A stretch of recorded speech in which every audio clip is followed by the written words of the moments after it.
धर्म का 9वां लक्षण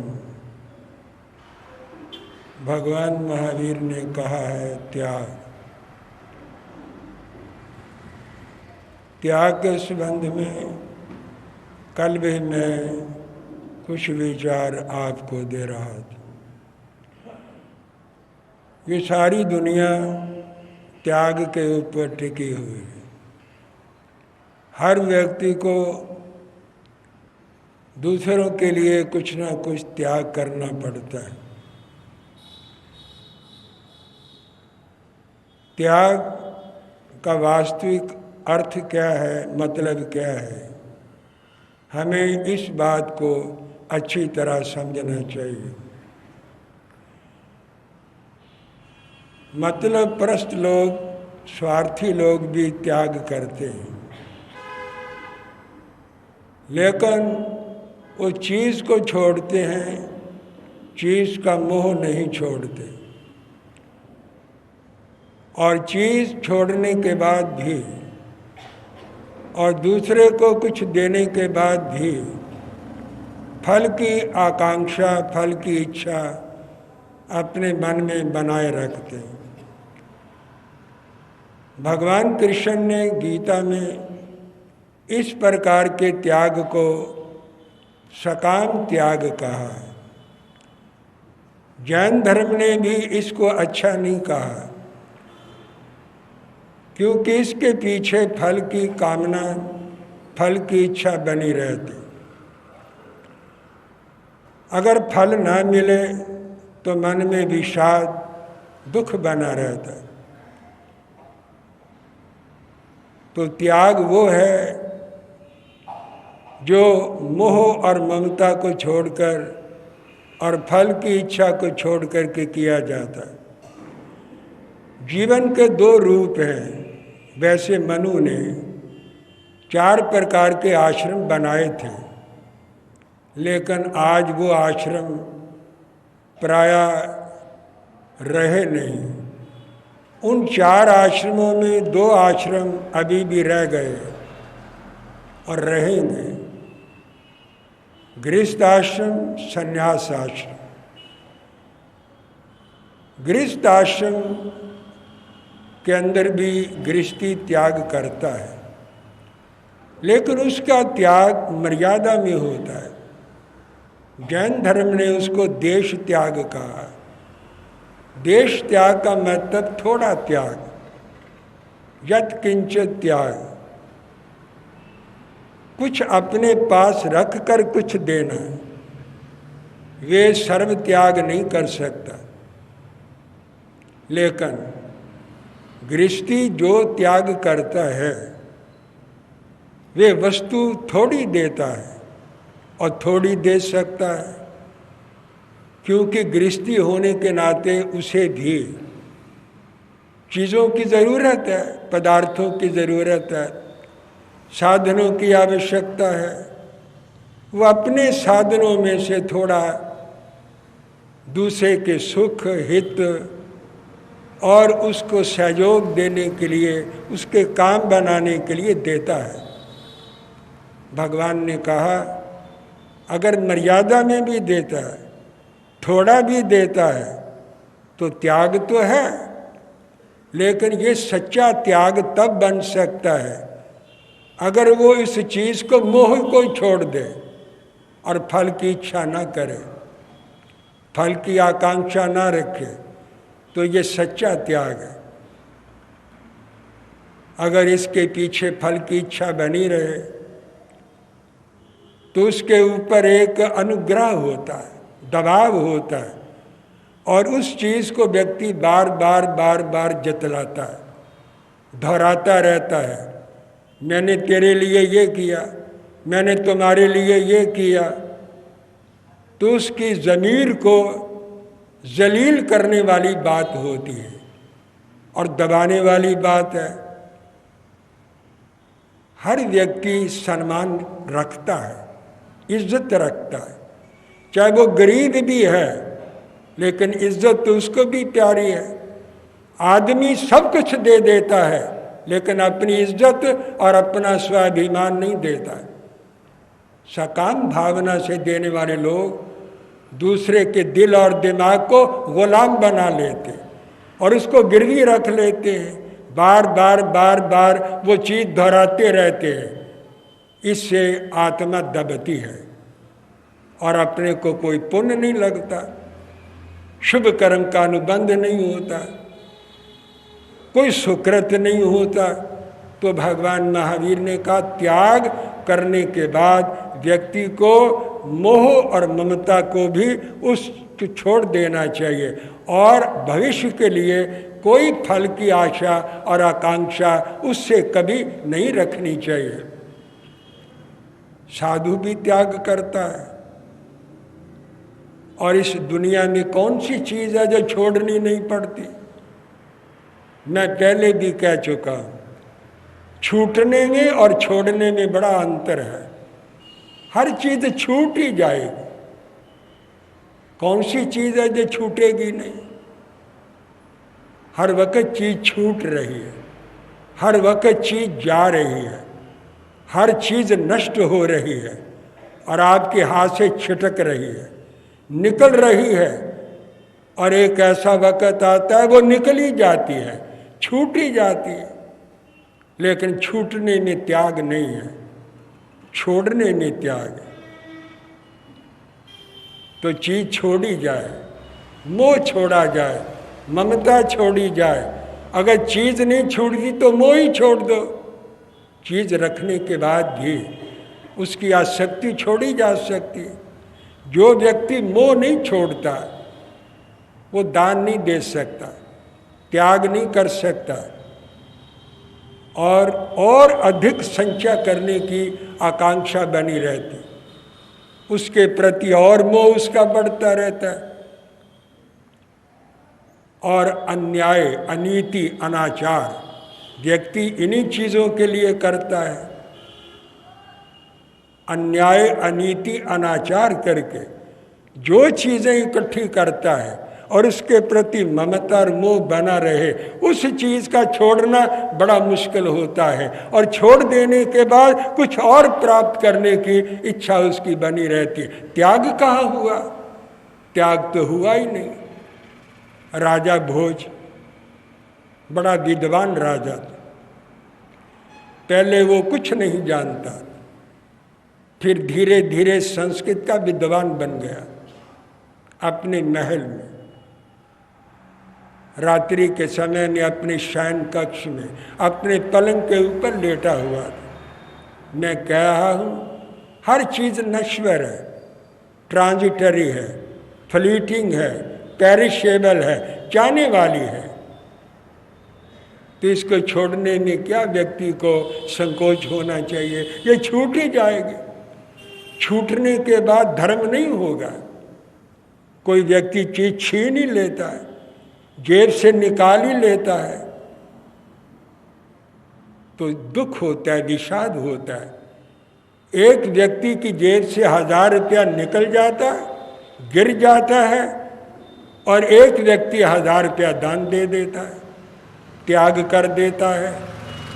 जिसकी जेब से 1000 रुपया निकल गया, 1000 रुपया उससे भी चला गया, लेकिन विषाद दे गया, दुख दे गया, क्लेश दे गया, अशांति दे गया। अगर किसी ने किसी को 1000 रुपया सहयोग के रूप में काम करने के लिए और उसके मांगने पर उसकी ज़रूरत को पूरा करने के लिए दे दिया है, उसे सुकृत हो गया, उसका पुण्य का अनुबंध हो गया, उससे प्यार बन गया, प्रेम बन गया, अनुग्रह भी हो गया, मैत्री भी हो गई और पुण्य का भी अनुबंध बन गया, आगे के लिए सुकृत हो गया।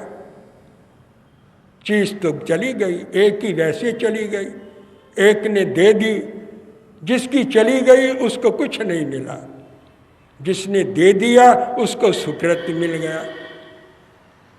तो राजा भोज अपने महल के अंदर सो रहा, सो नहीं रहा, सोने के लिए अभी शैया पर गया था, नींद नहीं आ रही थी। बड़े बड़े लोगों को नींद नहीं आती, जिनके पास परिग्रह है वस्तुएं हैं, चीज़ें हैं और चीज़ों के भंडार हैं। वे उन्हीं के लिए सोचते रहते। बहुत कुछ है, बहुत कुछ और पाने की आकांक्षा है। कृष्ण का अंत है नहीं। राजा भोज भी सोच रहा था, चेतु हरा युवत्या सुहृदो अनुकूला सद बांधवा पर्ण गर्भ ग्रस्त भृत्या वल गंति दंति निवास तरला तुरंगा। वे अपने राज्य वैभव के बारे में सोच रहा था। मेरे पास क्या क्या है, क्या कुछ है। चेतु हरा युवत्या, रानियां हैं, युवतियां हैं, सुंदर स्त्रियां हैं और जो मन को हरण करने वाली है।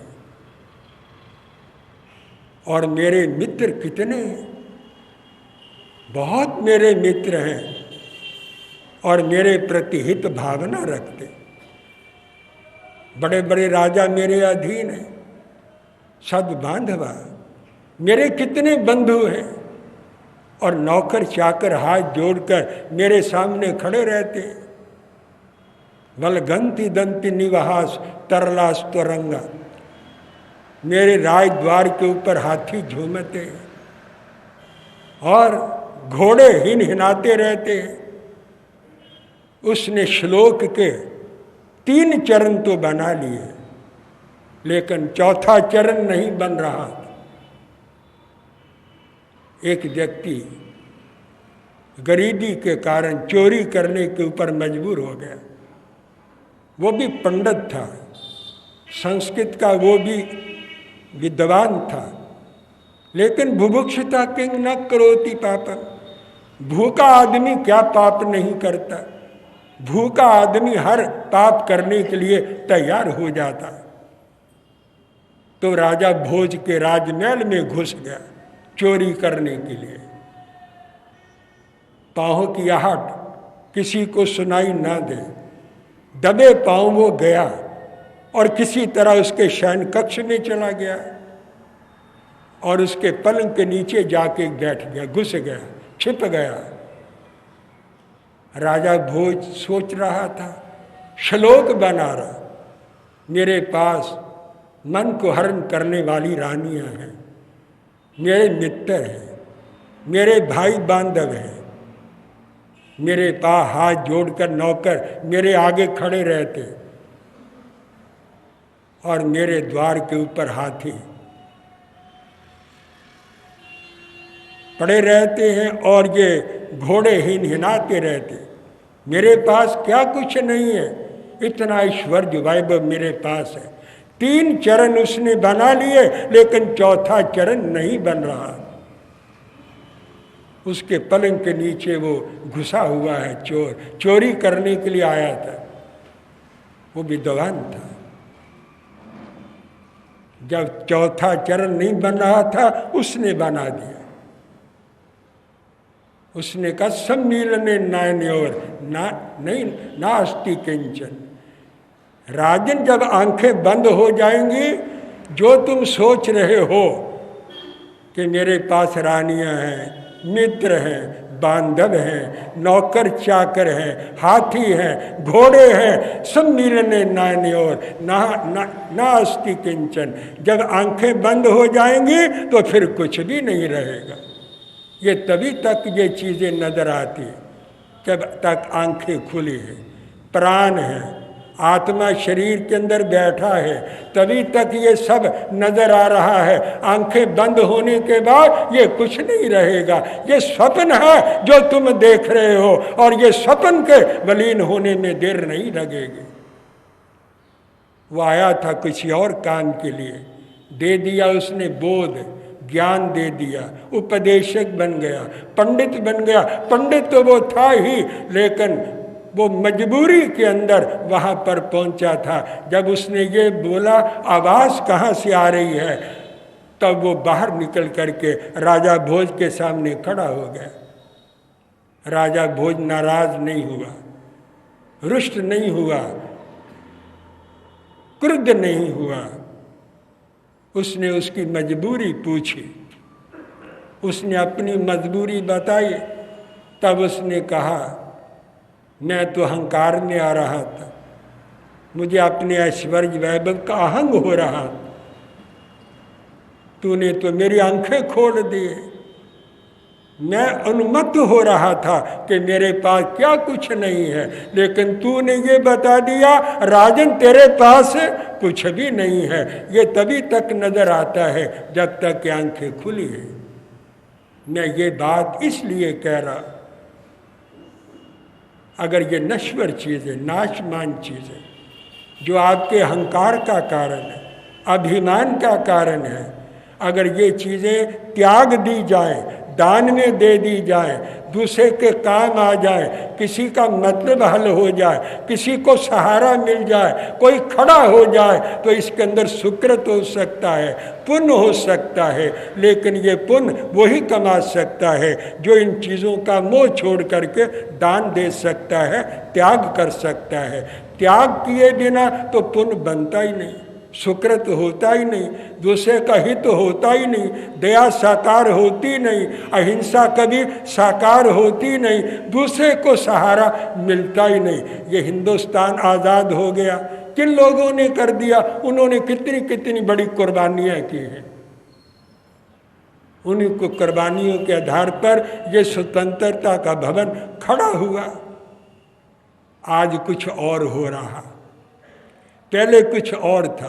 जिन्होंने इस स्वतंत्रता का वर्ण किया, उन्होंने कितने बलिदान किए हैं, कितनी कुर्बानियाँ की हैं, अपने सुखों को छोड़ करके और दुखों का वर्ण करके उन्होंने इस स्वतंत्रता को उपलब्ध किया। और ये लोग उस स्वतंत्रता का किस प्रकार से दुरुपयोग कर रहे हैं, किस प्रकार से मनमानियाँ हो रही हैं, ये तो आपको पता ही है। इसके ऊपर ज़्यादा कहने की ज़रूरत नहीं है। ठीक है, विकास भी हो रहा है, उन्नति भी हो रही है, अभ्युदय की तरफ भी लोग जा रहे हैं, लेकिन अगर सेवा का भाव हो, त्याग का भाव हो, तो और भी ज़्यादा व्यक्ति उन्नति के शिखरों के ऊपर और भी ज़्यादा पहुंच सकता है। त्याग ही व्यक्ति को ऊंचा उठाता है। एक टीला था, बहुत ऊंचा टीला, उसके पास एक गड्ढा था जिसमें मिट्टी नहीं है, पेट खाली है उसका। तो उसने उस टीले को कहा कि तेरे शिखर पर कितनी मिट्टी पड़ी और मेरे में गड्ढा है, और ये फालतू मिट्टी जो तेरे ऊपर पड़ी है, अगर तू मेरे इस गड्ढे के अंदर डाल दे तो हम दोनों बराबर हो जाए। बात यही है, कहीं सरप्लस चीज़ पड़ी है, फालतू चीज़ें पड़ी हैं जो काम नहीं आती। मैं एक घर में, कलकत्ता में मेरा चतुर्मास था, एक घर में मैं भोजन के लिए गया तो मैंने देखा एक अलमारी में कितने खिलौने पड़े, सारी दुनिया के खिलौने उस माता ने वहाँ पर इकट्ठे करके रखे हुए थे। लेकिन मुझे उस घर के अंदर कोई बाल गोपाल नजर नहीं आया, सूनापन नजर आया। मियाँ बीवी दोनों ही थे। अलमारियों के अंदर कितने बर्तन, कितनी वस्तुएं, कितने पदार्थ, और एक जगह पर उसने कितने ही खिलौने जमा करके रखे हुए थे, बहुत सुंदर सुंदर खिलौने। मैंने पूछा, मुझे तो इस घर में कोई बालक नजर नहीं आता, सूना है घर ये। उस माँ की, उस व्यक्ति की आंखों में आंसू आ गए। बोली, बाल गोपाल तो इस घर में कोई नहीं है, यही मुझे दुख है। फिर मैंने कहा, ये खिलौने काय के लिए इकट्ठे करके रखे, इन खिलौने से कौन खेलता, ये क्यों जमा किए हैं? तो उसने कहा, इसलिए जमा किए हैं ताकि कोई इन खिलौनों से आकर्षित होकर के कोई आत्मा बाल के रूप में मेरे घर में जन्म ले ले। मैंने कहा, बहन बात ये है, इन खिलौनों से आकर्षित होकर के कोई आत्मा तुम्हारे घर के अंदर पुत्र के रूप में जन्म लेगी, ये तो असंभव बात है। लेकिन एक बात मैं तुमको कहता हूँ, अगर ये जो बड़े बड़े सुंदर खिलौने तूने जमा करके रखे हैं किसी गरीब बच्चे को दे दो, किसी गरीब परिवार को दे दो, तो शायद किसी का आशीर्वाद लग जाए, किसी की शुभ कामना तेरे साथ जुड़ जाए, तो हो सकता है ये गोद हरी हो जाए और इस घर के अंदर कोई बालक उत्पन्न हो जाए। चीज़ों के संग्रह करने से कोई आत्मा अवतरित नहीं होगी, लेकिन अगर इन चीज़ों का तुम त्याग कर दोगे तो हो सकता है तुम्हारी भावना कभी पूरी हो जाए। पता नहीं मेरी बात उसकी समझ में आई या ना आई, लेकिन चीज़ों का संग्रह से कोई चीज़ उपलब्ध नहीं होती, चीज़ों का त्याग करने से तो कोई ना कोई उपलब्धि जीवन के अंदर प्राप्त हो भी जाती है। तो मैं अपना प्रवचन समाप्त कर रहा हूँ, विराम ले रहा हूँ, लेकिन त्याग का टॉपिक अभी चल रहा है। इसके ऊपर शेष चिंतन मैं कल के प्रवचन में आपके सामने प्रस्तुत करने का प्रयत्न करूँगा। बस और अधिक नहीं, विराम ले रहा हूँ। जय अहिंसा। ओम शांति। धर्म का 9वां अंग है त्याग। त्याग के बारे में मैंने काफ़ी बातें विगत प्रवचनों में आपके समक्ष प्रस्तुत किए हैं। जीवन में किन किन बातों का मुख्य रूप से त्याग व्यक्ति को करना चाहिए, इसके बारे में श्रीमद् उत्तराध्ययन शास्त्र में भगवान महावीर ने उन बातों का उल्लेख किया है। क्रमशः मैं वे बातें आपके समक्ष रखने का प्रयत्न करूँगा। उपधि, पहली बात भगवान महावीर ने कही है कि हर व्यक्ति के जीवन में परिग्रह अधिक रहता है। मनुष्य परिग्रहशील प्राणी है। देवता के पास जो परिग्रह है वे जन्मजात है। जन्म से देवों को जो सुख साधन प्राप्त होते वे उतने ही रहते, वे उन्हें ना बढ़ाता है ना घटाता है।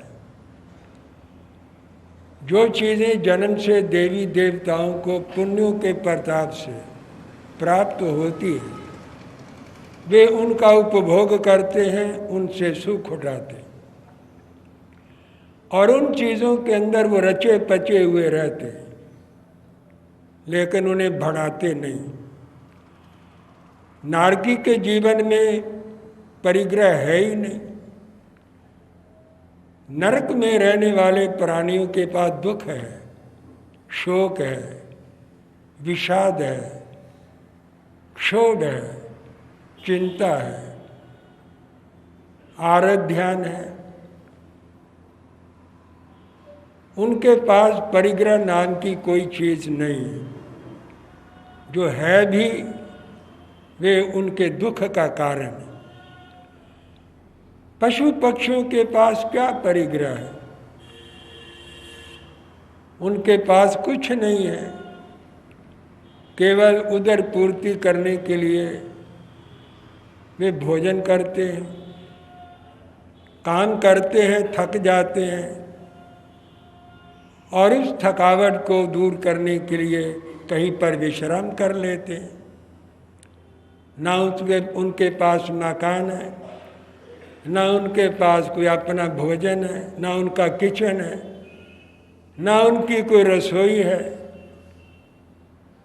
केवल दूसरों के सहारे पर वो अपना जीवन गुजार लेते। परिग्रह पशुओं के पास भी विशेष नहीं, लेकिन मनुष्य के पास परिग्रह सबसे ज़्यादा है। अगर संपन्न कुल में इसने जन्म ले लिया है, संपन्न कुल का महत्व क्या है? जिस कुल में जन्म लेते ही सारे सुखों के साधन प्राप्त हो जाते हैं, वो कुल संपन्न कुल है। आप दूसरे शब्दों में अगर कहें तो वो संपन्न कुल है जिस कुल के अंदर परिग्रह ज़्यादा है, सुंदर कोठी है, मकान है, उसके अंदर ऐश्वर्य वैभव के साधन है, बहुत बड़ा व्यापार है, दुकान है, फैक्ट्री है, ये अर्जन कमाने के सारे साधन हैं। तो मनुष्य परिग्रह में पैदा होता है, परिग्रह से परिग्रह और पैदा करता है, अर्जन करता है, संचय करता है, इकट्ठा करता है। तो जब परिग्रह होगा ममता होगी, मोह होगा और उसके प्रति ममत्व होगा ही होगा। ऐसा व्यक्ति अपने साधनों का सुख खुद उठाता है। अपने सुख साधनों का सुख दूसरों को नहीं देता। दूसरों को सुख तो त्याग से मिलता है। आप परिग्रह का त्याग करें, जितना कर सकते हैं, तो आप दूसरों पर दया कर सकते हैं, सेवा कर सकते हैं, उपकार कर सकते हैं, सहयोग कर सकते हैं, उन्हें सहारा दे सकते हैं। तो परिग्रह को छोड़ने का नाम त्याग है। परिग्रह या परिग्रह ही छोड़ा जाए या परिग्रह का मोह छोड़ा जाए। मुनि परिग्रह छोड़ता है और परिग्रह का मोह भी छोड़ने के लिए भगवान ने कहा है, जितनी मात्रा में छोड़ता है उतनी मात्रा में संयम की आराधना कर सकता है। असूल असूल है, नियम नियम है, मर्यादा मर्यादा है। ये नहीं कि स्थूल परिग्रह छोड़ दिया और परिग्रह के प्रति आसक्ति बनी रही, मोह बना रहा, तो फिर सच्चा त्याग जीवन में आता नहीं। और ऐसे संयमी को सुख नहीं मिलता, शांति नहीं मिलती, साधना नहीं कर सकता और आत्मा का कल्याण नहीं कर सकता। कल्याण का मतलब मोक्ष की उपलब्धि, मोक्ष की प्राप्ति। तो मुनि अगर सन्यासी है तो बाहर से और भीतर से वो त्याग करता है, लेकिन गृहस्थी मर्यादा में करता है, सीमा में करता है। लेकिन एक अच्छा श्रावक बनने के लिए थोड़ा बहुत त्याग तो श्रावक को भी करना पड़ता है। तो किन किन बातों का त्याग करने का ध्यान रखना चाहिए? भगवान महावीर ने उत्तराध्ययन शास्त्र में कुछ विशेष बातों का उल्लेख किया है।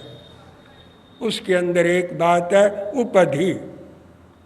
ये जैन धर्म का परिभाषित शब्द उपधि। इसको हम व्यवहारिक भाषा में, लोक भाषा में सुख साधन कह सकते हैं। हर व्यक्ति के पास सुख साधन है, सुखों के उपकरण हैं जिनसे वो सुख उठाता है। गुजारा करना एक और चीज़ है और अपने सुखों के सामान बनाना ये और चीज़ है। सुखों के सामान परिग्रह है और गुजारा तो मुनि भी करता है, संत भी करता है, साधु भी करता है, तीर्थंकर भी करते हैं, भिक्षा वो भी करते हैं, किसी न किसी उद्यान में वो भी ठहरते। आवश्यक उपकरण हर मुनि के पास, हर त्यागी के पास आवश्यक उपकरण होते हैं, लेकिन वो सुखों के साधन नहीं है, वे गुजारे के साधन है, निर्वाह के साधन है, एक जीवन यात्रा को पूरा करने के सामान है, लेकिन हम उन्हें सुख साधन नहीं कह सकते। यहाँ सुख साधन है वह परिग्रह है। तो भगवान ने पहला जो त्याग कहा वो उपधि का त्याग। उपधि का त्याग का मतलब सुख साधनों का त्याग करना। या सर्वथा छोड़ दिया जाए, अगर हिम्मत हो, बल हो और त्याग मार्ग पर आना हो, तो फिर उन चीज़ों को सर्वथा मन से, वाणी से, शरीर से उन्हें छोड़ने की ज़रूरत रहती है। ये मुनि का, ये एक संयमी पुरुष का, त्यागी पुरुष का, सन्यासी पुरुष का त्याग है। गृहस्थी के लिए मर्यादा है, सीमा है कि वो मर्यादा में त्याग करे। जितना त्याग करेगा उतना सुखी रहेगा। तो गौतम ने भगवान महावीर से पूछा कि उपधि, जीवन के उपकरणों का, सुख साधनों का त्याग करने का फायदा क्या है, लाभ क्या है? तो भगवान ने लाभ समझाया। वही पक्ष काने नंग बनते जीवे किंग जाना है। प्रभु, इन सुख साधनों को छोड़ने का या छोड़ने से क्या लाभ होता है? यहाँ लाभ कोई लौकिक नहीं, सांसारिक नहीं, कोई सामाजिक लाभ नहीं। यहाँ पर जब लाभ शब्द आता है तो इसका मतलब है आत्मा का आत्मिक लाभ, शांति के रूप में। त्याग शांति के रूप में क्या लाभ देता है, कल्याण में उसका क्या स्थान है, और भजन पाठ में त्याग का क्या स्थान है, ध्यान लगाने में त्याग का क्या स्थान है, और कायोत्सर्ग करने में ये त्याग का क्या महत्व है। और व्यक्ति समाधि में बैठना चाहे तो त्याग अंदर, त्याग उसे क्या सहयोग देता है। ये लाभ हैं जो आध्यात्मिक दृष्टि से लाभ समझे जाते। तो भगवान ने कहा वही पक्ष कानंग अपली मंथंग जनाया निरवह्य यनंग जीवे निकंखे वही अंतरनम न संकलिसई। जो व्यक्ति सुख साधनों का त्याग कर देता है, उसके धर्म ध्यान में, साधना में, स्वाध्याय में, चिंतन और मनन में बाधा नहीं पड़ती, रुकावट नहीं पड़ती।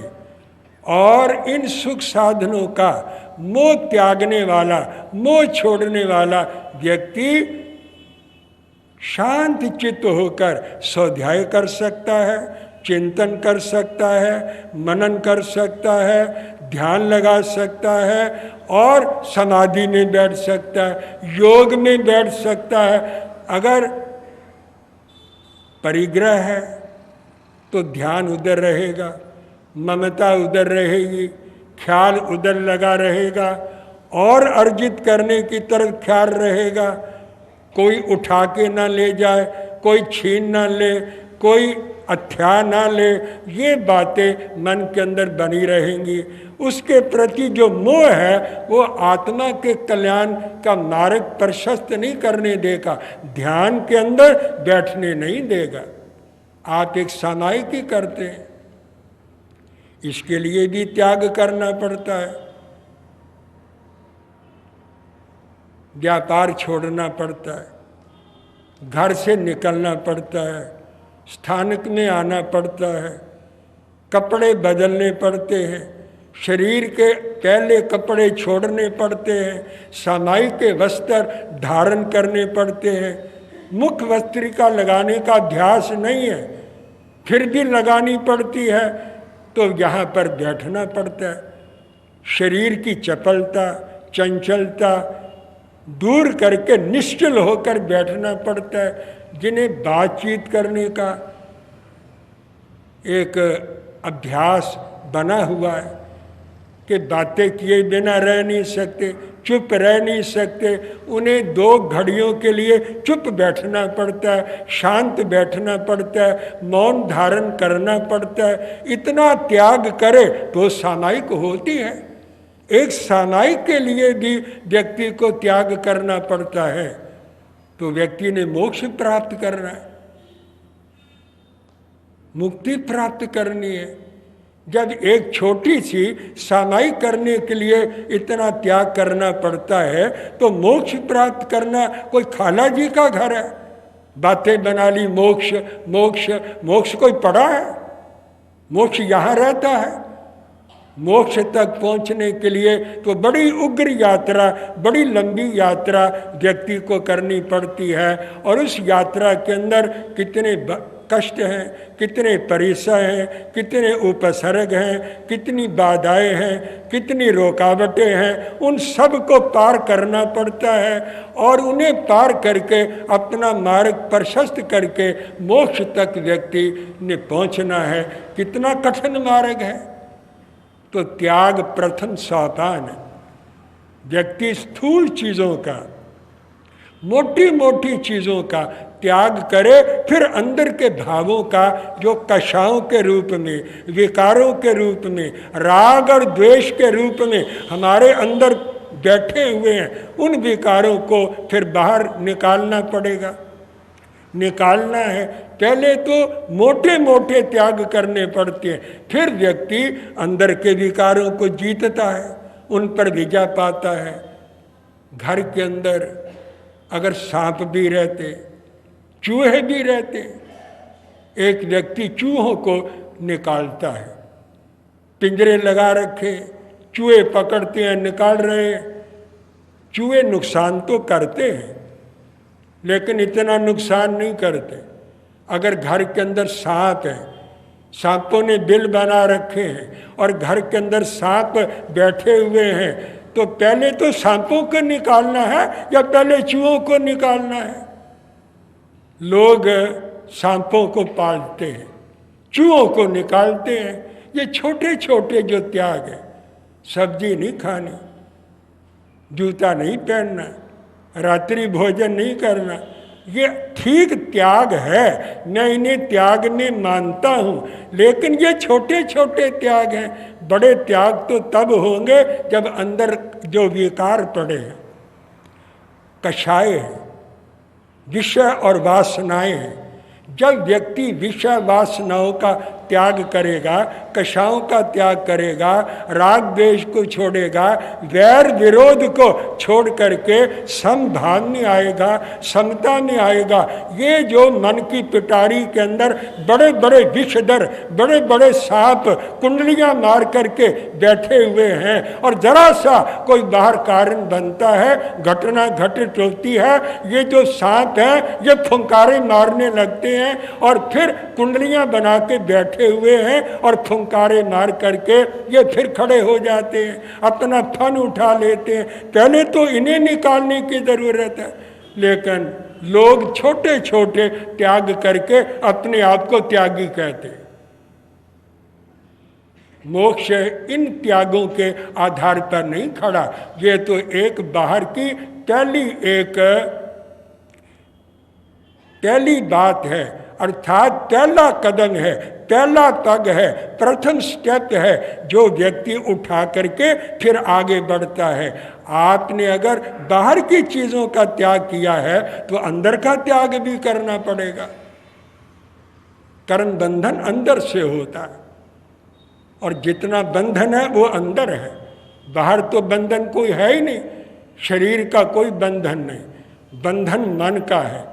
इस मन को बंधन से खोलने के लिए अंदर की चीज़ों का, अंदर के विकारों का त्याग करने की ज़रूरत है। लेकिन जो अंदर के विकार हैं वो बाहर के परिग्रह से पैदा होते, सुख साधनों से पैदा होते, उनके मोह के कारण अंदर के विकार पैदा होते। चीज़ें हैं तो झगड़े होंगे, क्लेश होंगे, तेर मेर पैदा होगी, बंटवारा होगा, उसमें अन्याय होगा, अनीति होगी और किसी को कम किसी को ज़्यादा अगर दिया जाएगा, संग विभाग नहीं होगा तो फिर राग द्वेष पैदा हो जाएगा, वैर विरोध पैदा हो जाएगा, क्लेश पैदा हो जाएगा, अमैत्री पैदा हो जाएगी, मैत्री नहीं रहेगी, एकता नहीं रहेगी और एक दूसरे के साथ टकराव होगा। ये सारे दोष परिग्रह से पैदा होते। बाहर से पैदा होते हैं, इसलिए व्यक्ति पहले बाहर का त्याग करता है और बाहर का त्याग करके अंदर की तरफ मुड़ता है। तो भगवान महावीर ने पहला त्याग कहा है सुख साधनों का त्याग, उपधि का त्याग, उपकरणों का त्याग। जो व्यक्ति उपकरणों का त्याग करता है, मोह छोड़ता है, ममता छोड़ता है, वो स्वाध्याय में, धर्म ध्यान में और समाधि में, कायोत्सर्ग में निश्चिंत होकर के, निश्चल होकर के बैठ सकता है, क्योंकि उसके मन का झुकाव बाहर नहीं होता, मन बाहर नहीं जाता, बल्कि बाहर की चीज़ों को छोड़ देने से मन अंदर में स्थित हो जाता है, मन टिक जाता है। और ऐसा व्यक्ति निकंखे, उसे और किसी चीज़ की ज़रूरत नहीं रहती, संतुष्ट हो जाता है, संतोष में आ जाता है। और अगर किसी वक्त चीज़ें ना मिले, उपलब्ध ना हो, तो फिर आकुल व्याकुल नहीं होता, उसके अंदर व्याकुलता नहीं होती, बिना चीज़ों के भी रह जाता है, शांति पूर्वक रह जाता है और उसके मन को कोई संक्लेश किसी प्रकार का नहीं होता। त्याग सबसे पहला है सुख साधनों का। जितना सुख साधन का त्याग करेगा उतना वो संतुष्ट होगा, आत्मनिष्ठ होगा, सेल्फ सेंटर्ड होगा, स्वाध्याय, धर्म, ध्यान, समाधि, योग साधन के अंदर मन को लगा सकेगा। और फिर बिना अगर साधन नहीं मिले तो फिर भी शांति पूर्वक रह सकेगा। ये शिकवा और शिकायत उसको नहीं होगी, मुझे ये चीज़ें नहीं मिली, मुझे कोई नहीं दे रहा, उसने चीज़ों का मोह ही छोड़ दिया है। इसलिए शिकवा और शिकायत करने का कोई अवसर ऐसे व्यक्ति के जीवन में कभी नहीं आता। तो पहला त्याग भगवान महावीर ने कहा सुख साधनों का त्याग व्यक्ति को करने का प्रयत्न करना चाहिए। यहाँ से आगे अगले त्याग बढ़ते हैं। वो कौन कौन से त्याग हैं कल के प्रवचन में फिर मैं उनका उल्लेख करने का प्रयत्न करूँगा। विराम ले रहा हूँ। जय अहिंसा, ओम शांति। महता मैं आपको कई दिनों से समझा रहा, भगवान महावीर ने त्याग को धर्म का 9वां अंग कहा है। मनुष्य जीवन में त्याग करना कठिन भी है और आत्म शांति और आत्म कल्याण करने के लिए त्याग करना जरूरी भी होता है। व्यक्ति बहुत कुछ कर लेता है लेकिन त्याग नहीं करता। भगवान महावीर ने श्रीमद् उत्तराधीन शास्त्र में अनेक प्रकार के त्यागों का उल्लेख किया है। उन सभी सूत्रों में कुछ विशेष सूत्र में आपको बता रहा हूँ। कल के प्रवचन में उपाधि सुख साधनों के संबंध में मैंने बात की थी। जो साधन व्यक्ति को सुख देते, आराम देते, उन सुख और आराम के साधनों को दूसरों के सुख और आराम के लिए छोड़ना मुश्किल होता है। व्यक्ति अहिंसा की बात करता है लेकिन अहिंसा करता नहीं, पालन नहीं करता और उसको आचरण में बिना त्याग के लाया नहीं जा सकता। जिस बात से मुझे और आपको सुख मिलता है, जिस चीज़ से, अगर वो चीज़ दूसरे को दे दी जाए तो उसे सुख मिलेगा। जिस बात से आपको आराम प्राप्त होता है, अगर आप उसको छोड़ देते हैं, त्याग देते हैं, तो दूसरों को आराम मिलेगा। लेकिन व्यक्ति ऐसा करता नहीं। आराम देने से, सुख देने से आराम और सुख मिलता है, लेकिन इसके लिए त्याग करना पड़ता है। कल भी मैंने कहा था, जो व्यक्ति मोह को, आसक्ति को, अटैचमेंट को, चीज़ों का जो लगाव है उसको नहीं छोड़ सकता, वो त्याग नहीं कर सकता। तो सबसे पहला त्याग है सुख साधनों का त्याग। कुछ और त्यागों का जिक्र श्रीमद् उत्तराध्ययन सूत्र के 29वें अध्ययन में किया गया है। उनमें से विशेष बातें आपको बता रहा। इसके बाद एक और त्याग है आहार का त्याग। प्रायः जैन लोग आहार छोड़ते हैं।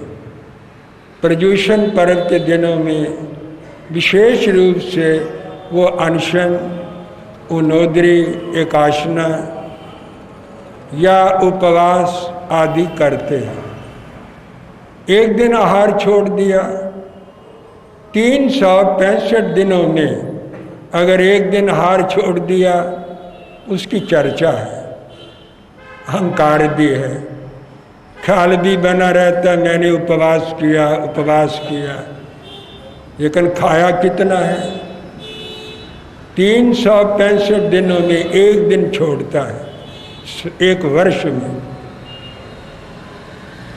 और इतने दिनों में कितना भोजन किया है, कैसा भोजन किया है, और दिन में कितनी बार खाया है, उसका कोई ख्याल नहीं है। अगर एक उपवास करने से कर्मों की निर्जरा होती है, तो इतने दिन खाने से कर्मों का कितना बंधन हुआ होगा। व्यक्ति सोचे, एक दिन का उपवास इतने दिनों में बने हुए कर्म बंधनों को तोड़ नहीं सकता, कैसे टूटेंगे। दिन में कितनी चीज़ें खाई, अपनी भी खाई, दूसरों की भी खाई, कितनी बार खाया। स्वादिष्ट पदार्थ व्यक्ति ने खाए हैं और उनका उपभोग किया है। कर्म बंधन तो होता है, विकार बनते हैं, व्यक्ति के अंदर कषाय उत्पन्न होते हैं, विषय वासनाएं उत्पन्न होती हैं, और विकारों के साथ आचार प्रभावित होता है।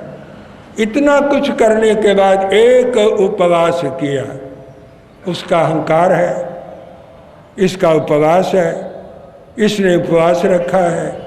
महाराज जी मेरा आज उपवास है, चर्चा कर रहे हैं, गा रहे हैं। तो भगवान महावीर ने कहा, ये आहार का कोई त्याग नहीं है, ये तो अहंकार का पोषण है। आहार का त्याग करने से क्या होता है। आहार पच्छ कानेनं जीरिया संसपोगं वो छिंद ही, जीरिया संसपोगं वो छिंदिता आहार मंत्रेण न संकलिस्साई। जो व्यक्ति आहार छोड़ता है वो अपने विकारों को छोड़ता है, विकारों को मंद करता है, कम करता है, और शरीर के प्रति उसकी आसक्ति, सौंदर्य, शोभा, सजावट और शरीर के मोह के प्रति उसका जो भाव है वो बदल जाता है। खाने वाला व्यक्ति समझता शरीर ही सब कुछ है, इसको हरिष्ट पुष्ट बनाया जाए, तगड़ा किया जाए, बल ज़्यादा पैदा किया जाए। वो अपने शरीर का पोषण करने में लगा रहता है, लेकिन आहार छोड़ने के बाद व्यक्ति अपने शरीर के मोह को, साज सज्जा को छोड़ता है। शरीर कमज़ोर हो जाए दुख नहीं है, कांति कम हो जाए कोई उससे संक्लेश नहीं है। वो कहता है ये तो नश्वर चीज़ें हैं, रोग आएगा, कांति कम हो जाएगी, बल भी कम हो जाएगा, शक्ति भी कम हो जाएगी, रोग आने पर कम हो जाता है। खाने से रोग पैदा होते। भोगे रोग भयम, व्यक्ति जो भोग करता है वो रोग को आमंत्रण देता है। तो जितना भोग को छोड़ता है रोग से ऊपर उठता है। तो ये खाना तो रोगों को आमंत्रण देना है, बल बनाना है, विषय वासनाओं को सींचना है, उनका पोषण करना है। और आचार से कभी कभी व्यक्ति भ्रष्ट हो जाता है।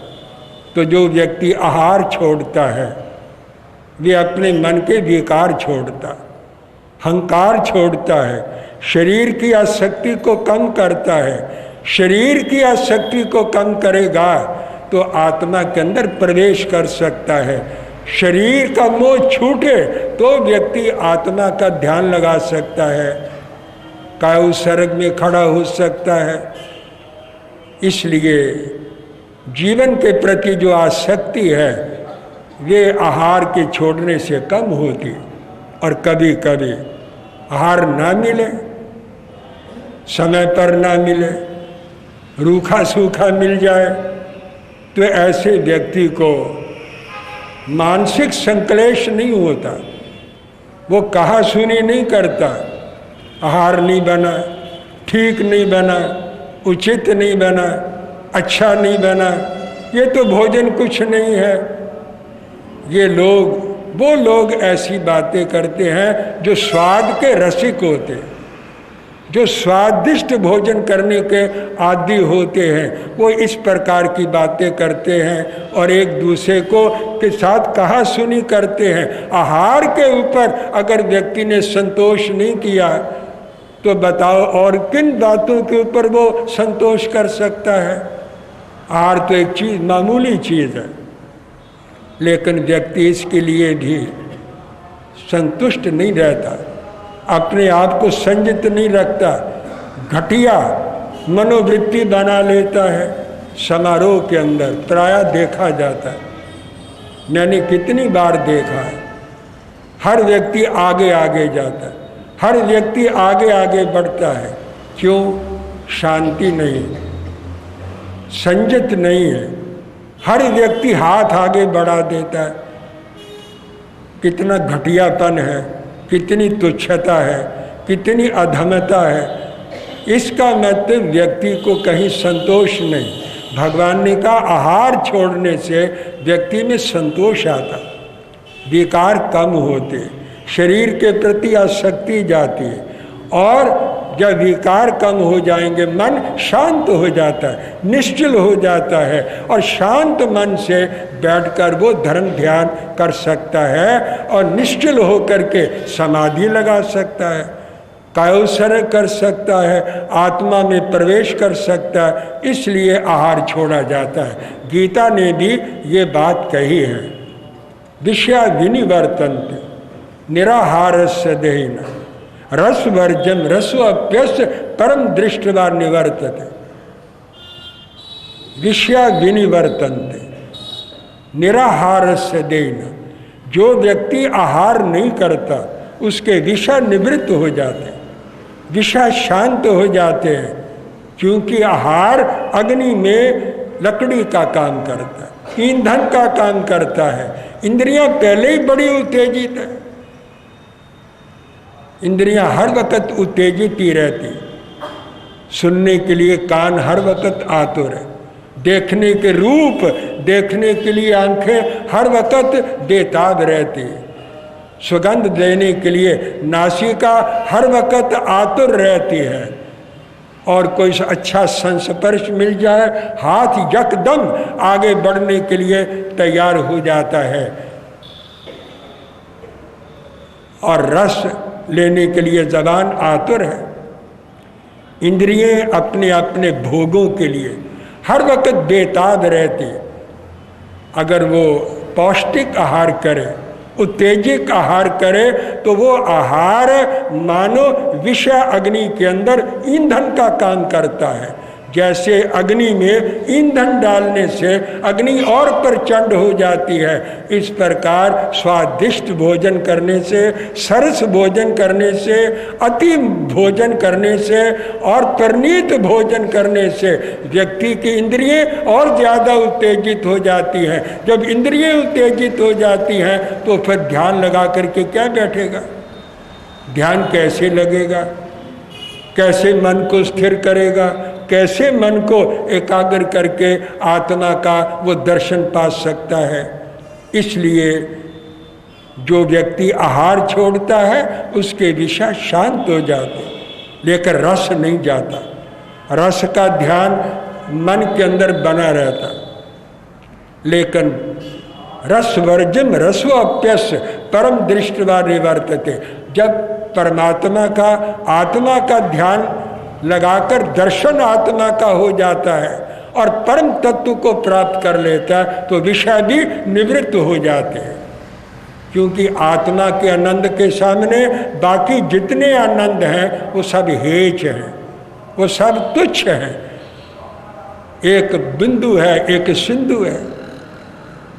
सिंधु में अथाह जल है, सूरज हर रोज तपता है, लेकिन सागर का पानी कभी कम हुआ? सागर का पानी उसी तरह रहता है, लेकिन एक बिंदु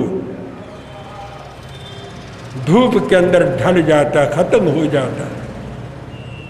तो विषय जो आनंद है वो बिंदु की तरह है, आत्मा का जो आनंद है वो सिंधु की तरह है। जिसने सिंधु जैसा आनंद प्राप्त कर लिया वो विषय आनंद को क्या समझता है? ये तो कुछ है ही नहीं।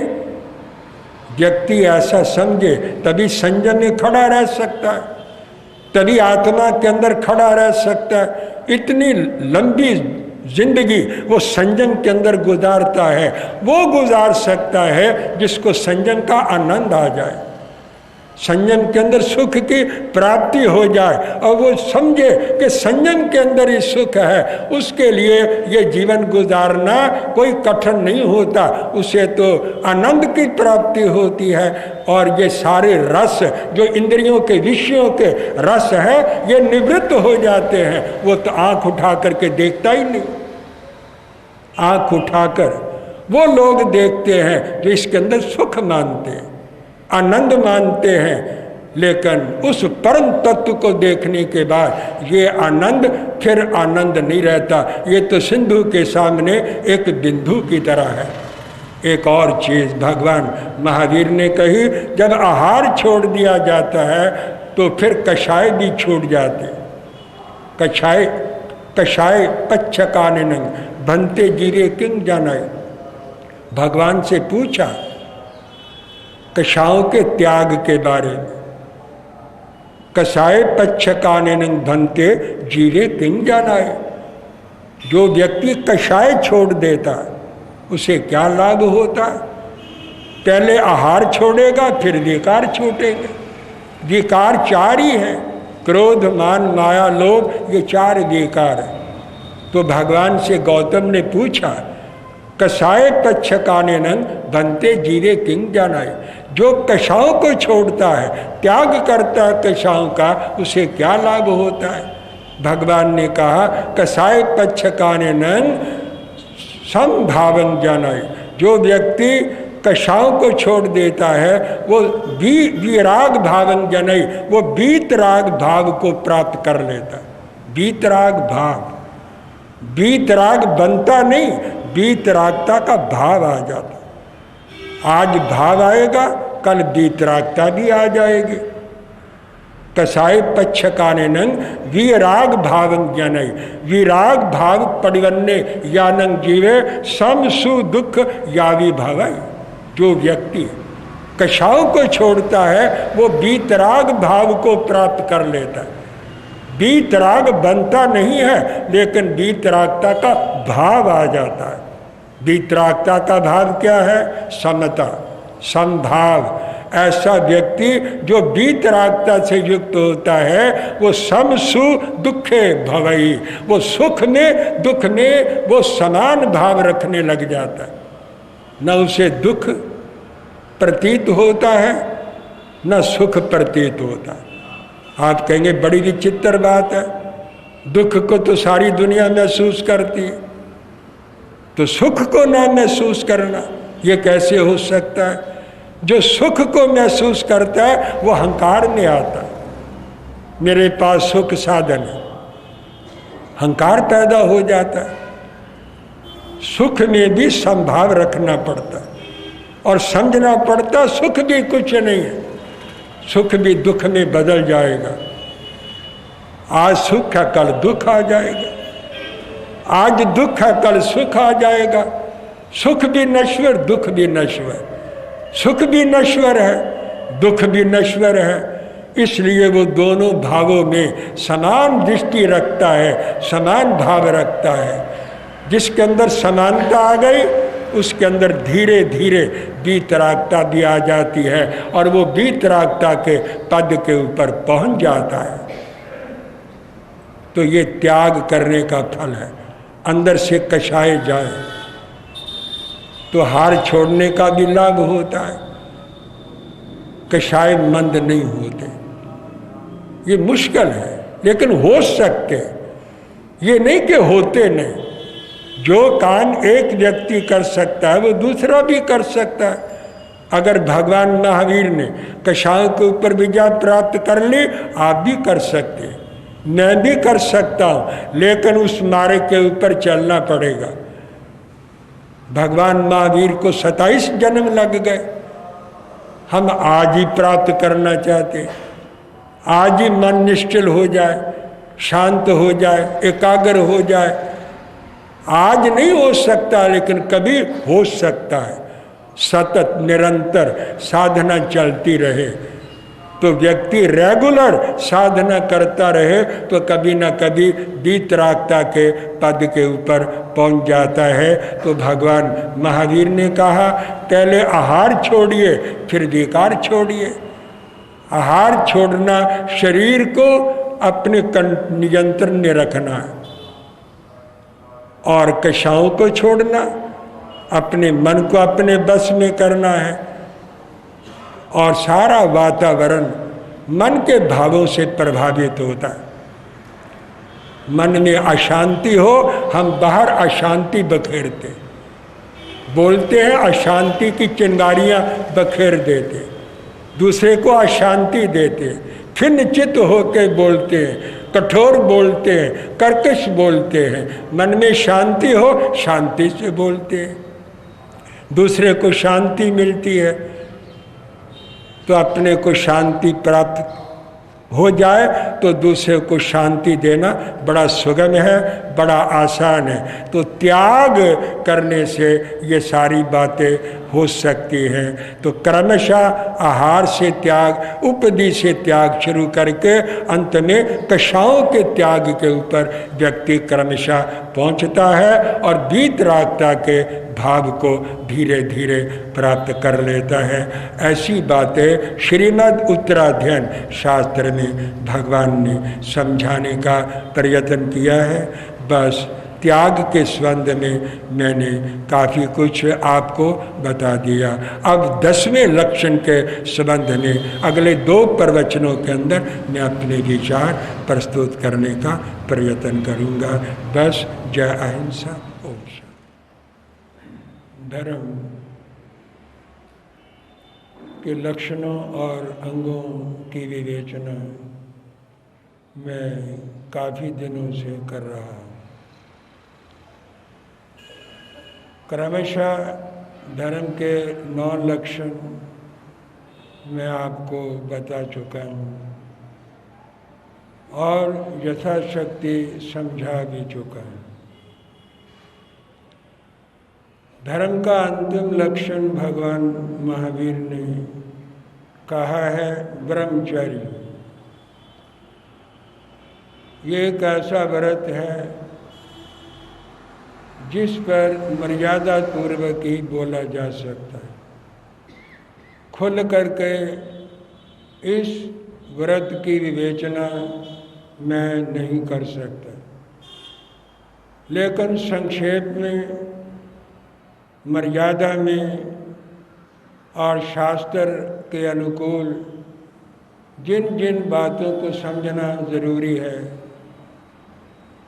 उन बातों को मैं समझाने का प्रयत्न करूँ। हम ये बात देखते हैं कि भगवान महावीर ने 10 लक्षणों में ब्रह्मचर्य को लास्ट में रखा, अंत में इसको स्थान दिया है, जबकि ये अत्यंत आवश्यक है, अनिवार्य है और महत्वपूर्ण है। फिर भी इसको जाकर आखिर में इसका नाम लिया गया है। इससे मालूम होता है कि जो व्यक्ति धर्म के 9 अंगों का पालन ठीक ढंग से कर सकता है और जिसकी ये साधना परिपक्व हो गई है, वही व्यक्ति ब्रह्मचर्य के शिखर के ऊपर पहुंच सकता है। ये व्रत और ये लक्षण शिखर लक्षण है, यानी साधना की चोटी है। चोटी के ऊपर पहुंचने के लिए पहले काफ़ी व्यक्ति को घाटियां पार करनी पड़ती है। तो भगवान महावीर ने इसके 2 रूप हमको बताए, देश ब्रह्मचर्य और सर्व ब्रह्मचर्य। सबसे पहले 2 वेदों को समझने से पहले ब्रह्मचर्य का मतलब समझना है, अर्थ समझना है, इसका भाव समझना है कि इसका वास्तविक अर्थ क्या है। ब्रह्म के 4 अर्थ हैं और चर्य के भी 4 अर्थ हैं। ब्रह्म विद्या को कहते हैं, ज्ञान और विद्या का नाम ब्रह्म है। आत्मा का नाम भी ब्रह्म है। परमात्मा को भी वेदांत में और उपनिषदों में ब्रह्म का नाम दिया गया है। और एक ब्रह्म है वीर, शक्ति, पराक्रम। आत्मा का जो पराक्रम है, वीर्य शक्ति है, उसको भगवान महावीर ने ब्रह्म कहा है और उस ब्रह्म को वीर्य कहा है। चर्य के भी 4 अर्थ हैं। विद्या का अध्ययन करना, आत्मा का चिंतन करना, परमात्मा का ध्यान करना और अपने वीरज की रक्षा करना, इसको हम ब्रह्मचर्य कहते हैं। एक युग रहा है जिस युग के अंदर कई प्रकार की धारणाएं इस व्रत के संबंध में रही है। मनु भगवान ने जीवन के 4 आश्रम बनाए, ब्रह्मचर्य आश्रम, गृहस्थ आश्रम, वानप्रस्थ आश्रम, संन्यास आश्रम। मनु ने ये बात कही कि विषय वासना ये व्यक्ति के अंदर अनादि काल से है, देवों में है, पशु जगत में है, नारकियों के अंदर भी है। हर जीव के अंदर वासना विषय स्वाभाविक रूप में रहती और इसका दमन, इसका नियंत्रण कोई आसान काम नहीं है, ये कठिन काम है। जैन धर्म ने वैसे तो हर व्रत को महत्वपूर्ण कहा है, लेकिन 2 व्रतों को विशेष महत्व दिया है, सत्य को और ब्रह्मचर्य को। 2 को ही भगवान कहा है, सत्य को भगवान कहा है और ब्रह्मचर्य को भगवान कहा गया है। क्या मतलब कि भगवान को पाने के लिए सत्य की आराधना करना जरूरी है और वहाँ तक पहुँचने के लिए वासनाओं, विषयों को जीतना जरूरी है। इसलिए भगवान तक पहुँचने के लिए ब्रह्मचर्य व्रत की साधना करना आवश्यक है। तो प्रश्न व्याकरण सूत्र ने भगवान महावीर ने सत्य को और ब्रह्मचर्य को भगवान का नाम दिया है। मनु ने ये बात कही कि मानव के अंदर वासना विषय स्वाभाविक है, नैसर्गिक है, और उसके लिए एक मर्यादा बना दी जाए तो वो ज़्यादा अच्छा है। हर व्यक्ति इस व्रत का पालन नहीं कर सकता,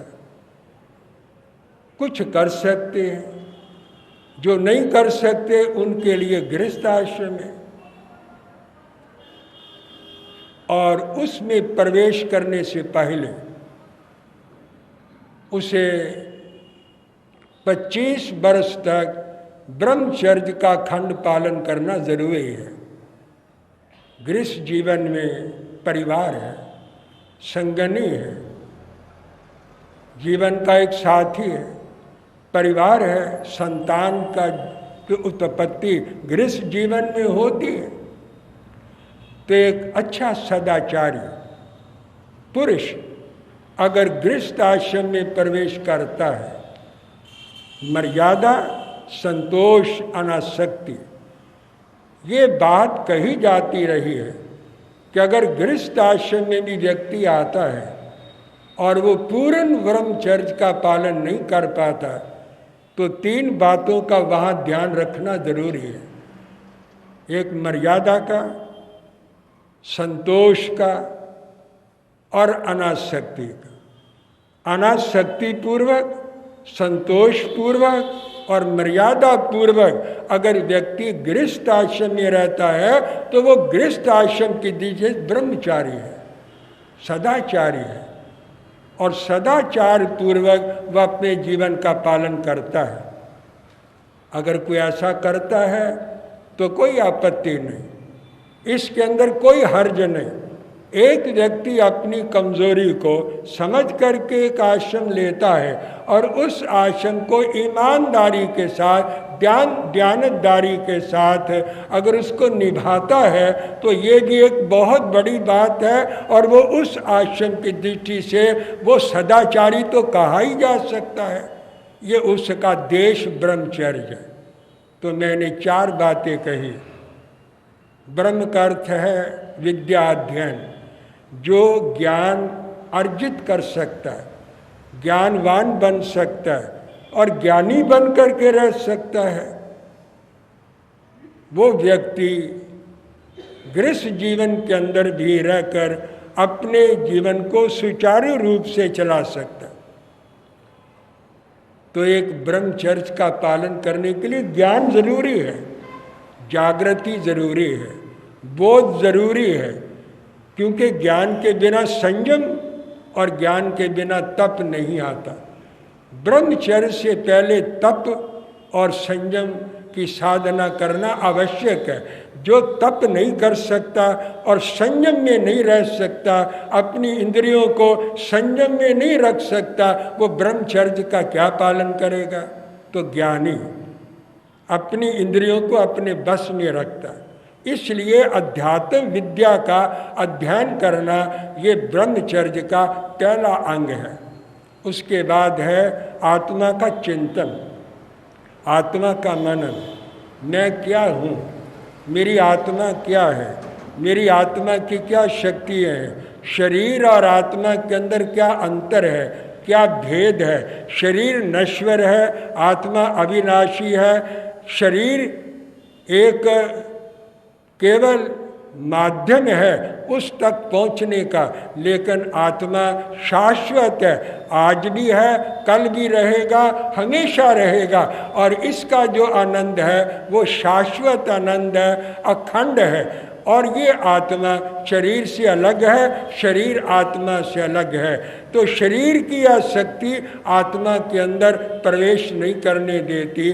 ब्रह्मचारी व्यक्ति शरीर को नश्वर समझकर, नाशमान समझकर, क्षणिक समझकर, इसके रूप और रंग को नश्वर समझकर इसके प्रति आसक्त नहीं होता।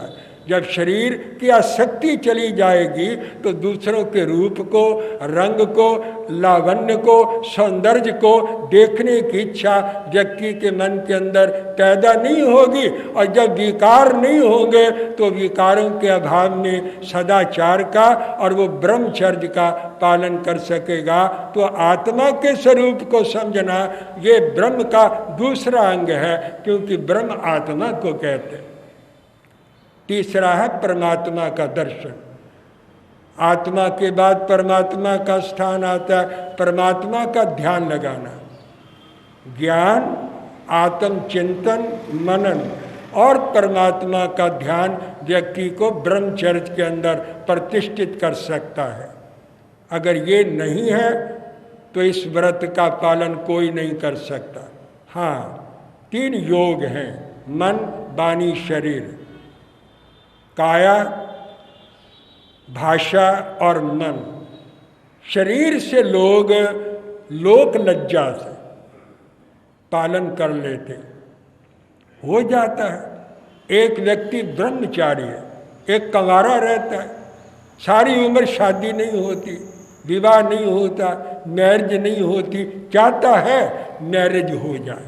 शरीर ठीक नहीं है, सुंदर नहीं है, बुद्धि नहीं है, विद्या नहीं है, अर्जन कुछ नहीं करता, काम धंधा कुछ नहीं करता, आचार विचार ठीक नहीं है, और वो जीवन भर किन्हीं अभावों के कारण, किन्हीं विशेष कारणों के कारण वो कंवारा ही रह जाता है। तो क्या हम उसको ब्रह्मचारी कहेंगे? वो तो कंवारा ही रह गया।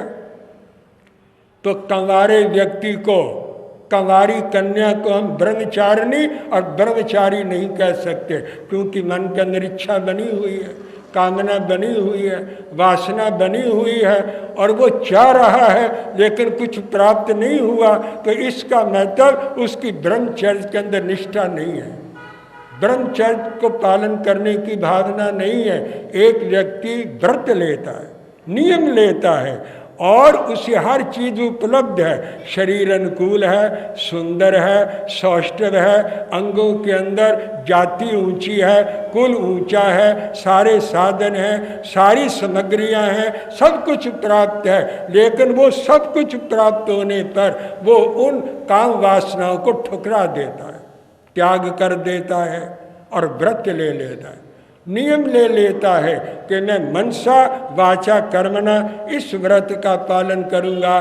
भगवान महावीर ने उसको ब्रह्मचारी कहा है, जो वासनाएं उपलब्ध होने पर उन्हें ठुकरा देता है, लात मार देता है और उनकी तरफ आंख उठा करके देखता भी नहीं है, उसको ब्रह्मचारी कहते हैं। और इसके 3 योग हैं, शरीर, वाणी और मन। अगर शरीर से पालन किया जाता है, कभी वाणी से नहीं होता। व्यक्ति कामुक बातें करते हैं, अश्लील बातें करते हैं, एकांत में बैठकर गुप्त रूप से अश्लील बातें करते रहते हैं, तो वाणी के अंदर ब्रह्मचर्य की प्रतिष्ठा नहीं है। कभी कभी व्यक्ति लोक लज्जा के कारण, भय के कारण, कभी कभी शरीर से और वाणी से ब्रह्मचर्य का पालन कर लेता है, लेकिन मन से ब्रह्मचर्य का पालन करना बहुत कठिन है। योगी पुरुष नहीं कर पाते। वो व्यक्ति कर सकते जो ध्यान में रहते, जो साधना में रहते, जो समाधि में रहते हैं। शक्ति एक ही है। अगर दीपक का तेल अगर नीचे गिर गया है, बाती को नहीं जा रहा, प्रकाश नहीं बन सकता, वो तो गिर रहा है। जो तेल बाती में चला जाता है वो प्रकाश बन जाता है, ज्योति बन जाती है। शक्ति एक ही है, एक वासना में लग जाती है, एक परमात्मा की ओर उन्मुख हो करके वो ऊर्ध्व गमन करने लगती है, वो प्रकाश बन जाता है, आनंद बन जाता है, वो तेज बन जाता है। वो आत्मा की शक्ति ऊर्ध्व गमन करके परमात्मा पद तक पहुंच जाती है। शक्ति एक ही है। वो जो विषय के अंदर उसको लगा देते हैं वहां पर भी उसका ह्रास होता है, लेकिन जो ऊर्ध्व गमन ऊर्जा करती है और उसका ऊर्ध्वगमन होकर प्रकाश आत्मा का बन जाता है, वो तेज बन जाता है और वो परमात्म पद तक ले जाता है। शक्ति एक ही है, उस शक्ति का ऊर्ध्वगमन करना ये ब्रह्मचर्य का काम है। अगर ये व्रत ना पले तो सदाचार व्रत इस गृहस्थ आश्रम के अंदर तो व्यक्ति पाल ही सकता है। मनु ने इसीलिए व्यक्ति की कमजोरी, दुर्बलता समझ करके ये 4 आश्रम की व्यवस्था की कि 25 साल तक व्यक्ति अपने धीरज की, अपने तेज की, अपनी शक्ति की अक्षुण्ण रूप से रक्षा करे, तेजस्वी बने, निरोग बन करके रहे, इंद्रियों को संयम में रखे और 25 साल तक गृहस्थ आश्रम में रह करके मर्यादा, संतोष और अनासक्ति पूर्वक गृहस्थ आश्रम में रहकर गृहस्थ आश्रम को व्यतीत करे, पारिवारिक जीवन व्यतीत करे। हम इतिहास के पन्ने उठाकर देखते हैं, वैदिक जगत के अंदर जितने ऋषि हुए हैं, जितने मुनि हुए हैं, सब सपत्नीक हुए हैं। उनकी पत्नियां थी। याज्ञवल्क्य की 2 पत्नियां थी, वो ऋषि था, कात्यायनी और मैत्रेयी। वशिष्ठ की पत्नी अरुंधति थी। इसका मतलब ऋषि थे, मुनि थे, और मुनि कहलाते थे, ऋषि कहलाते थे, लेकिन परिवारवासी थे, परिवार में रहते थे, पत्नी के साथ रहते थे। उनका भी अपना परिवार था, लेकिन मुनि और ऋषि कहे जाते थे। ऐसा एक युग था। मनु ने इसके अंदर परिवर्तन किया। उसने कहा 25 साल तक इसका अखंड पालन करने वाला निरोग रहता है और शक्तिशाली बनता है, तेजस्वी बनता है, अपने ऊपर नियंत्रण करने का उसे अभ्यास हो जाता है और 25 साल तक गृहस्थ आश्रम में रहे। अगर आयुष कर्म हो तो वानप्रस्थ आश्रम अंगीकार करे, अगर आयु फिर रह जाए तो संन्यास आश्रम ले। तो इन 4 आश्रमों के अंदर 3 आश्रम में वो ब्रह्मचर्य का पालन करता है। एक आश्रम गृहस्थ आश्रम में आकर के वो एक गृहस्थी बन करके रहता है, लेकिन मर्यादा, संतोष, अनासक्ति योग वहाँ पर भी बना रहता है। इसीलिए जो संतान उत्पन्न होती है वो धार्मिक होती है, निरोग होती है, स्वस्थ होती है और वो संस्कारी होती है। उसके अंदर ब्रह्म को प्राप्त करने का संस्कार आता है। जैसे भी मनुष्य जीवन का संबंध संभोग के साथ है, यहाँ संभोग है, वहीं ब्रह्म पुरुष पैदा होगा। संन्यास के साथ पुरुष जीवन का उत्पन्न होने का कोई संबंध नहीं है। ब्रह्मचर्य तो ये तो पुरुष जीवन में आने का अर्थात मनुष्य बनने में अवरोध पैदा करता है। ब्रह्मचर्य अवरोधक है और गृहस्थ आश्रम एक खुला हुआ आश्रम है। यहाँ पर व्यक्ति गृहस्थ आश्रम में रह करके संतान को जन्म देता है और संतान के अंदर ही लड़के लड़कियां उत्पन्न होते हैं। और अगर कोई मोक्ष प्राप्त करना चाहता है तो मनुष्य जीवन से ही मोक्ष प्राप्त होता है। तो मनुष्य जीवन प्राप्त करना आवश्यक है, जरूरी है।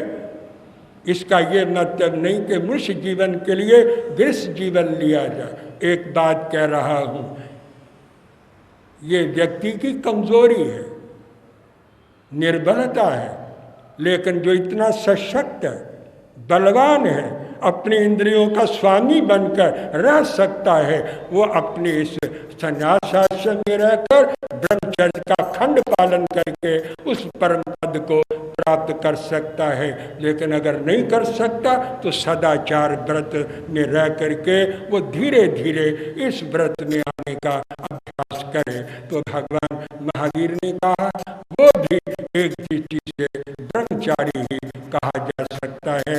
इसके संबंध में शेष बातें कल के प्रवचन में मैं आपके समक्ष प्रस्तुत करने का प्रयत्न करूंगा। बस आज इतना ही, शेष फिर जय अहिंसा। ओम शांति।